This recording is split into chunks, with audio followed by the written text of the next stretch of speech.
आज आमचं येणार होतं पार्सल, म्हणून मग आम्ही दोघं पण आलो होतो पार्सल घ्यायसाठी फ्लिपकार्टच्या ऑफिसमध्ये. तर मग हे आम्ही पार्सल घेतलं.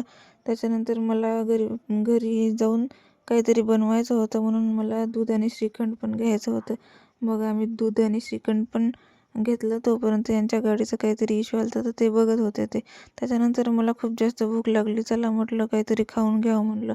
तर मग पाणीपुरी खायचा विचार झाला होता, पण चायनीज पावभाजी चं हे कॅफे दिसला. मग तिथं गेलो आणि काहीतरी खाऊन घ्यावं म्हटलं. आणि मग तिथं काय काय होतं तर त्यांनी सांगितलं. त्याच्यानंतर मग आम्ही खात बसलो तिथं जाऊन. आणि रस्ता क्रॉस करायच्या वेळेस ही मुलांची शाळा सुटली होती. तर खूप जास्त गर्दी होती, त्याच्यामुळे आम्हाला थोडं तिथं थांबावं लागलं.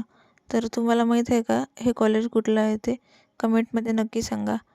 तर इथं आल्यावर आम्ही बघितलं काय काय आहे ते आणि खात बसलो. त्याच्यानंतर अजून आम्हाला घरात थोडंसं सामान घ्यायचं होतं, भाजीपाला वगैरे.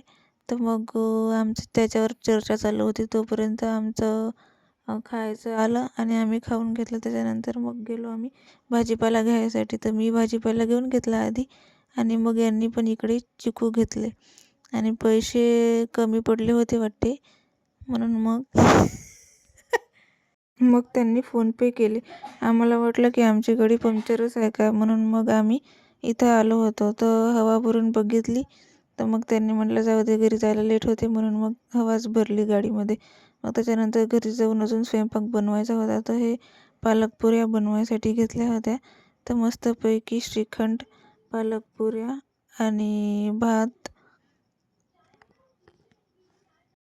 आणि दाणे आणि वांग्याची भाजी पण होती, सोबत मेथी पण होती. मस्तपैकी जेवून घेतलं आणि मग नंतर थोडंसं काम होतं ते पण आम्ही आवरून घेतलं.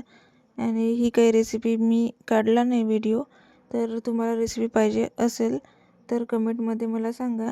आणि माझ्या चॅनलवर जर नवीन असाल तर प्लीज सबस्क्राईब, लाईक, शेअर करा. Bye bye.